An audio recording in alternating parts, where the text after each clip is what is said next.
Okay, now we are logged in into the web hosting control panel, which is also known as cPanel. I am using HostGator hosting package for my website. So they have arranged icons and options according to them. You see I have this popular link section. WordPress installer is there. In special offer section I have WordPress installer there. If you're not using WordPress HostGator, that's absolutely alright. What you will have to do is to scroll down a bit and you will definitely see software section or some other section which will have quick install and other options for installing softwares. So I'll click on this. Now it gives us lots of softwares to install, but we need WordPress. I will click on it. We'll simply go and click on install now. Now we are in the WordPress installation page and we can choose the version we would like to install and the URL. So for me, I am going to install it in a separate directory, so I will call it course.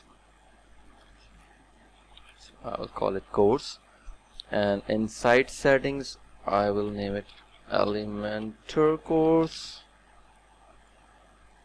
and in a description best WordPress drag and drop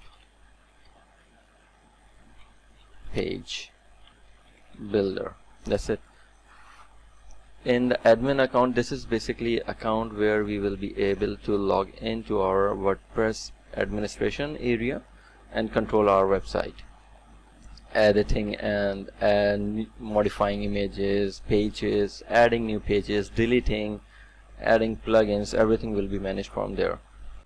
And in the language I'll keep English. I don't want to install any of these plugins, Loganizer, Classic Editor or WP Central. In the advanced option, yes, I would like to change it to something. So this is basically database that we'll be creating. So I will name it in case if I need to change or modify anything, I can go directly into the database and modify accordingly. So I will change it to Elementor course. It cannot be more than 8 characters.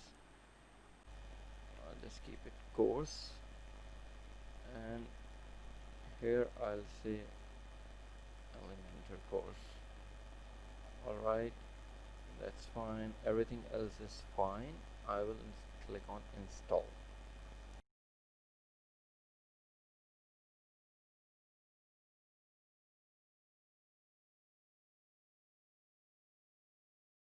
Perfect. We are now done with the installation. It gives us our directory URL and the administrative URL.